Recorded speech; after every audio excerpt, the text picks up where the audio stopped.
السلام علیکم، میں ہوں ریاض کمبو۔ آپ دیکھ رہے ہیں ہمارا یوٹیوب چینل اور فیس بک پیج۔ آج ہم بات کریں گے حمل نہ ٹھہرنے کی وجہ۔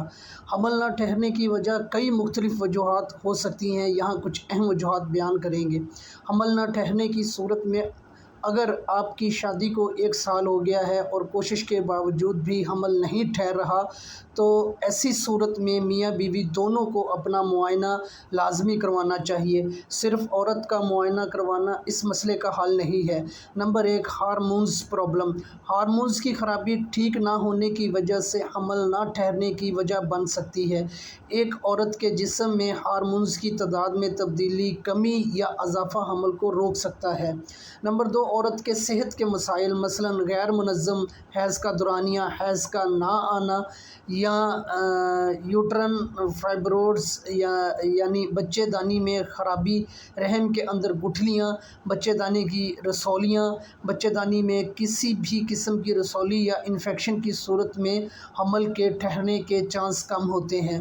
رحم میں پانی کی تھیلی بننا، یوٹرس کے اندر موجود پانی کی تھیلی جو کہ مختلف ہارمونز کی خرابی کے باعث بن جاتی ہے، مادہ انڈوں کے نہ بننے کا باعث ہو سکتی ہے، جس کی وجہ سے حمل ٹھہرنے میں دشواری کا سامنا کرنا پڑ سکتا ہے۔ یہ قابل علاج ہے اور ادویات سے اس کو ختم کیا جا سکتا ہے۔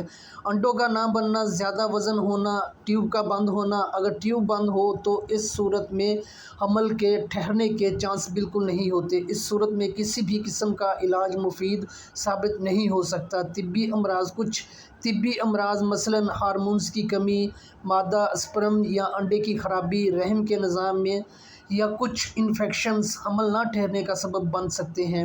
ہیموگلوبن کی کمی۔ اگر عورت کے خون میں حمل کے لیے ضروری مقدار سے کم ہیموگلوبن ہو تو حمل نہیں ٹھہر سکتا۔ یہ عموماً خون کی کمی، انیمیا کی بنا پر ہوتی ہے۔ کچھ دوائیاں حمل نہ ٹھہرنے کا سبب بنتی ہیں، حمل کو متاثر کر سکتی ہیں۔ عورتوں کو حمل کے لیے مناسب صحت مند ہونا ضروری ہوتا ہے۔ عورتوں کی عمر بڑھنے کے ساتھ حمل ٹھہرنے کی صلاحیت میں کمی ہو سکتی ہے۔ عموماً عورتوں میں حمل ٹھہرنے کی صلاحیت 16 سے 30 سال کے قریب ہوتی ہے اور بعد ازاں یہ کم ہونے لگتی ہے۔ ہارمونز کا تناسب حمل کے لیے اہم ہوتا ہے۔ اگر ہارمونز کا تناسب غلط ہو یا معمول سے زیادہ ہو تو حمل کی صلاحیت متاثر ہو سکتی ہے۔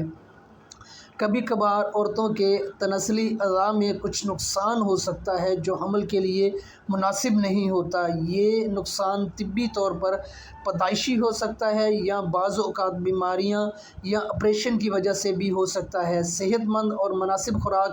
صحت مند خوراک لینا بہت اہم ہوتا ہے جو بچے کی تشکیل کو بہتر بنانے میں مدد کر سکتا ہے۔ آپ کو اچھی غذائیں کھانی چاہئیں جو روغنی ہوں، فولک ایسڈ، آئرن، کیلشیم اور دیگر ضروری غذائی عناصر سے بھرپور ہوں۔ اپنی صحت کا خیال رکھیں۔ روزانہ ورزش کرنا، مناسب نیند لینا اور زیادہ پانی پیتے رہنا آپ کی صحت کو بہتر بنا سکتا ہے۔ صحت مند رہنا بچے کی تشکیل کو بہتر بنانے میں مدد کرے گا۔ صبر رکھیں، صبر کریں اور امید کریں کہ آپ کے لیے درست وقت آئے گا۔ اولاد دینے والی اللہ کی ذات ہے، اس لیے آپ کو سب سے پہلے خود کو ہر قسم کے ذہنی دباؤ سے خود کو بچانا ہے۔ اس کے بعد بہترین ڈاکٹر سے مشورہ کریں۔